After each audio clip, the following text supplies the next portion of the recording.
Welcome to the My Creative Days podcast, where we will talk about all things DIY, home decor, decorating tips, and creating a beautiful home on a budget. I am hoping our time together will spark a creative idea, help you plan your next DIY, or inspire you to finally tackle that project you keep putting off. Grab your favorite cup of motivation and let's chat.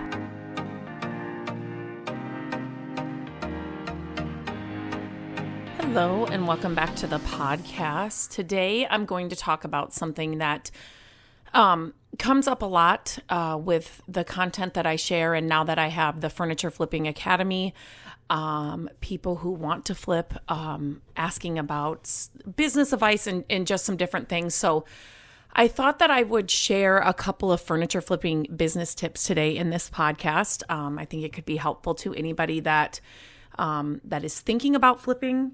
Anybody that wants to start flipping, grow what they've already started, or even scale the business that they have.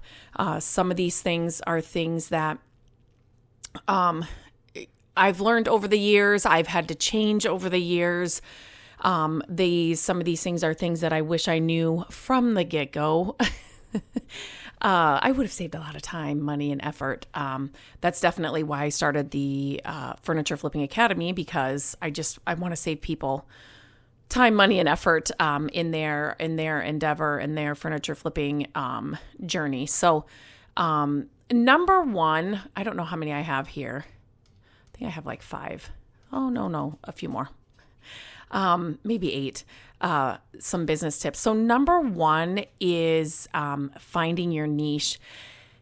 And when people talk about that, in the beginning, I did not understand what that was. And basically, it's your topic. It's the thing that you're going to do. It's the more specific and kind of narrowed down that you can get, the better. So that people can find exactly you for exactly what you do. Is it, as a furniture flipper, maybe it's you want to specialize in a particular style of furniture. Maybe it's mid-century modern. Maybe it's farmhouse chic, whatever it is. Maybe it's you want to focus on a particular type of furniture, dressers or chairs.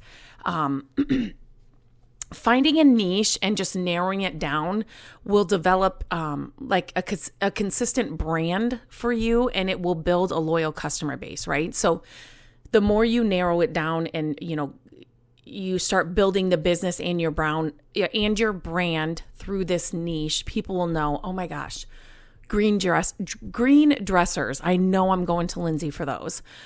Mid-century modern. I have a mid-century modern piece that needs some repairs and some, I need help with the makeover. I'm going to Lindsay for that. Like, the more specific you can narrow it down. And as a furniture flipper like me, I don't have I shouldn't say that. I do have a specific, what do I want to say? Kind of style. So for me, when I am flipping furniture for our home or to sell, the simpler the makeover, the better. So I am not going to be one that's going to have hand painted designs or really bright, colors or like transfers and things on my pieces. I don't love those for our home, so I don't get excited about doing those even to sell. Does that make sense? Like, I get excited for a simple makeover that's kind of classic and timeless, and and that can go, that it falls in kind of all different areas. I can do a mid-century modern piece, I can do a farmhouse vibe, I can do that, but there are specific things. When you're finding your niche, it's not only about what you are, but it is about what you aren't as well. And so for me, you're not going to find, a lot of like gold detailing and like, you know what I mean? Like, but those pieces that people like, they do the transfers and they do the hand painted designs, they're beautiful and stunning. But that's just not in the niche that I'm in. So it is as much about what you are as what you are not as well. So keep that in mind. And as you're starting out, you may not know what it is. Like, you're in the furniture flipping niche in the beginning, but as you are working on projects, as you're growing your social media, your website, your YouTube channel, whatever it is, as you're selling pieces, you're definitely going to kind of hone in on that niche as you keep doing more and more projects. Okay. The next thing is develop your eye. And this kind of goes along with that, the design and all of that. When you are flipping furniture, you will grow like a keen eye for design and a good sense of what will sell. You definitely, as you're finding pieces, as you're flipping pieces, it's with anything, right? Practice makes progress, and the better you get, the more you do, the better you get. And that goes for not just the makeover, right? That goes for finding pieces. That goes for walking away from pieces. That goes for, when you're shopping online, instantly like what to pick up. And then, with that, then instantly what the makeover is, and you're going to know exactly the cost. And like developing your eye for the whole thing, it will just get better and better with time. And as you do more and more of it, but, it's a big part of the business that you really have to kind of hone in on. And, because it's just going to tell you which pieces are worth investing in, because you're going to know instantly, like, yes, that's the piece that's going to, it will be profitable for me. And then on the flip side of that, okay, I'm walking away from that piece. It's just not worth it. So definitely developing your eye is a big part of your business. Okay, another one is investing in quality tools and materials. So this one I've shared before on other podcasts, and do not buy the cheapest tools and the cheapest paintbrushes and the cheapest, like everything, the cheapest paint, the cheapest all of that. Because I promise you, I guarantee you that in the end, you're going to spend more than what the more expensive tool or paintbrush is going to be. Because the cheapest ones, the bottom of the barrel ones, they're not going to last, and you're going to have to, buy new ones anyway. So I'm not saying you have to buy the best, but just don't buy the cheapest or like the lowest quality, because it's just not worth it. One thing I do tell people is invest in things like one of my favorite paint lines right now is an all-in-one paint line. It's got the primer, the paint, and the top coat all in one. It's unbelievable. It's going to cut down your time by more than half. And as a beginner, you only have one can to worry about, right? You don't have to worry about 3 separate products to apply to your piece. So definitely investing in those kind of better quality products, it's going to save you so much time, money, and effort. So, and it's just going to give you a better, product in the end for your customers. And that's what you need to grow a business, a successful business. Okay, another thing, and I know some people are like, oh, I didn't want to have to do this part. And it's definitely not something that you have to do right away, but pretty much right away. It's build a strong online presence. And when I say strong, I don't mean that you have to build 1 million followers on an Instagram page by next month. That is not it at all. By strong, I mean you have a presence on wherever you're posting. I don't care if it's Instagram, Facebook, TikTok, Pinterest, your website, YouTube, wherever it is. Your strong presence, people are starting to recognize you. People are starting to comment, like, share, engage with your content. You're starting to consistently build content on that online presence wherever you are.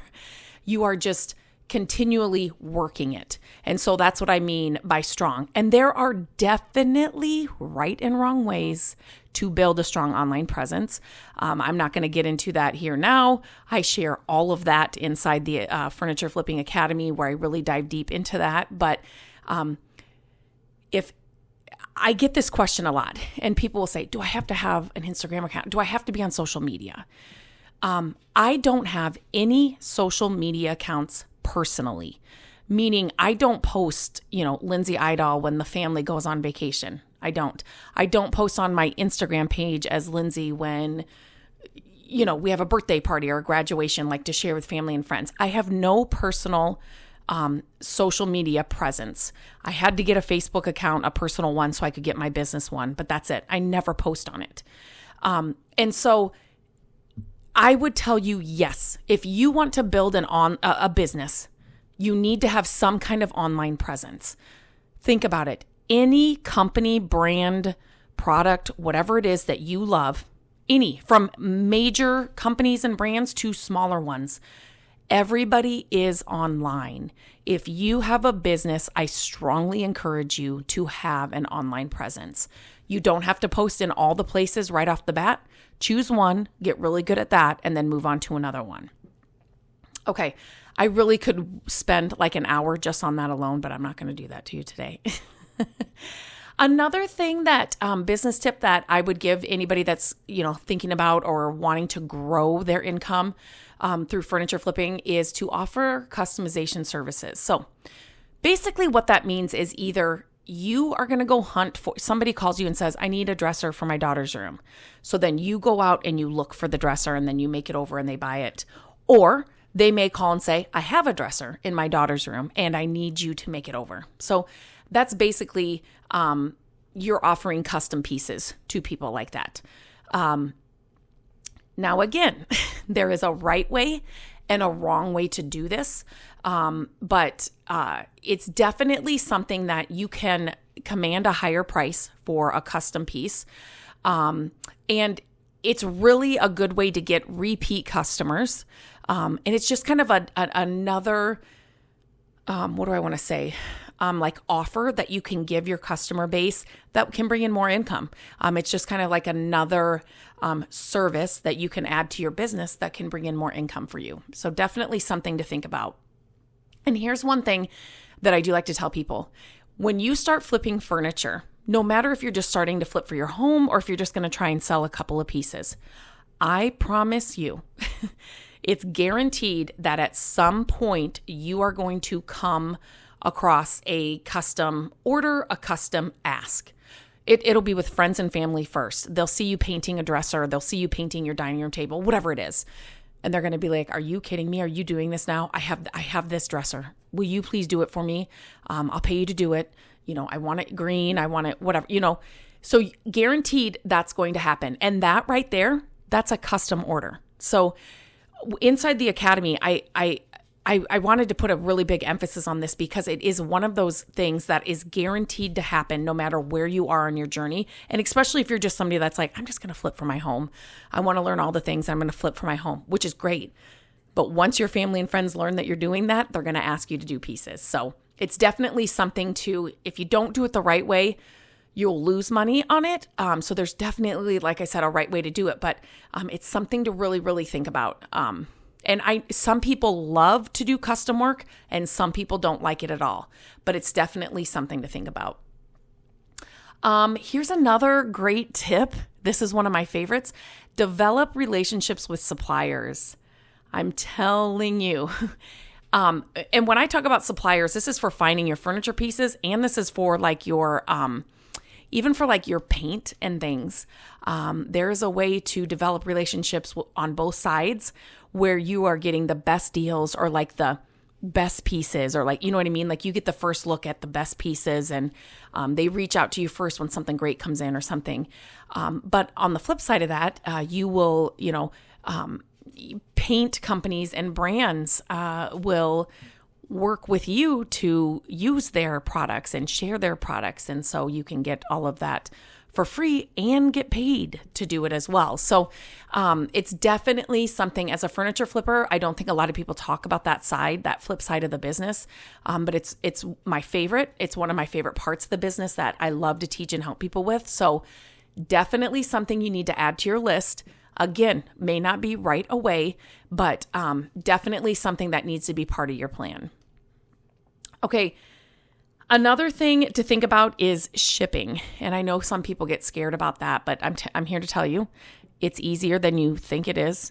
And it's kind of like the custom work. It's something that you should look into because again, if you are, let's just say you have an Etsy shop and you sell your flipped pieces on there. People are coming to Etsy for one of a kind custom pieces, pieces that have been made over whatever it is. And they are willing to pay the extra price for it and the shipping for it. So your dream customer's there, and you can command a higher price than you can like on Craigslist or Facebook Marketplace. So definitely look into shipping. And that kind of goes along with, okay, are you just going to sell locally? Are you going to ship? Are you going to have an Etsy page? Are you just going to do Facebook Marketplace? Are you going to do booths? Are you going to do, like, there's all these different places that you can sell. It just kind of depends on what your goals are and where you want your business to like go. And again, you can start smaller and just do locally, but definitely look into shipping your pieces, because it can really boost your profit, your income, and your sales in just a different way, because that audience is coming to Etsy for that. And I could get into other things too, like if you have a strong online presence, you can just sell from your pages, but that's a whole nother story on a different day. But definitely something to look into. And then last, don't forget about marketing. It's essential for any business. Again, your biggest stores, your favorite places and brands, down to your smallest. Every business has marketing as part of their business strategy. Furniture flipping is no exception. So you can run ads to your social media pages. You can offer promotions and discounts and, come up with ways to attract new customers. But, ask for referrals, ask for testimonials, ask for, recommendations, from satisfied customers. Send me photos of the piece in your living room or whatever, and you can use that to market your business. Marketing should be on your mind at all times. And it's not just, marketing can be done in so many different ways. It's not just ads. It's not just ads about your furniture flipping business. It's, all those other things, the testimonials, the referrals, the recommendations, what is the word I'm thinking of? Social proof, like when somebody posts the piece that you did in their living room and they tag you. All of that can be part of your marketing strategy. And it's definitely something I didn't know about when I started at all, but it's something that it's really kind of fun to kind of come up with new ways to market, and then, learning about your audience, and kind of, it's really a fun part of the business that you, if done right, can really just work in your favor. So there are just a couple of business tips for furniture flippers that I hope are helpful. If you have any questions, reach out to me on Instagram at mycreativedays. You can always email me, lindsay@mycreativedays.com. I love to hear from you. If you have any questions, let me know. I'd love to answer them here on the podcast. It's one of my favorite podcasts to do when I'm just kind of doing a Q&A and answering questions that come in. So definitely send those in. And if you want any more information about the Furniture Flipping Academy, I will leave a link for that inside the show notes. And I have a post about different starter kits. I was talking about the materials and the quality tools and stuff that you should have. And I put together this post that basically, depending on what stage you're at, you can start flipping furniture for under $50. And so I kind of put together some different starter kits that you can check out and just see what you really need. You don't need all the fluff that you see other flippers that have been doing this for years and years and years. You don't need all that to start.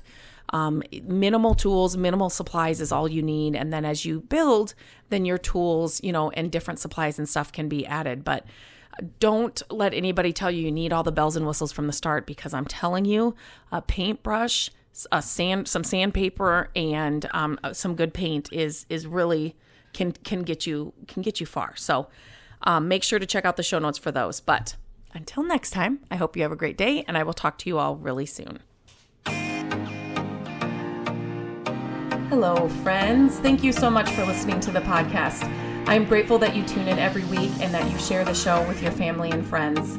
I love having creative chit chats with you, and my hope is that this podcast will inspire you to try a new project, start a DIY that you've been putting off, and decorate your home exactly how you want it. There are a few ways you can help us with the podcast. Follow the podcast so you don't miss an episode, And if you could take a few minutes to leave the podcast a review, that would help us so much. Again, thank you for being here, and I look forward to our chat next week. Bye-bye.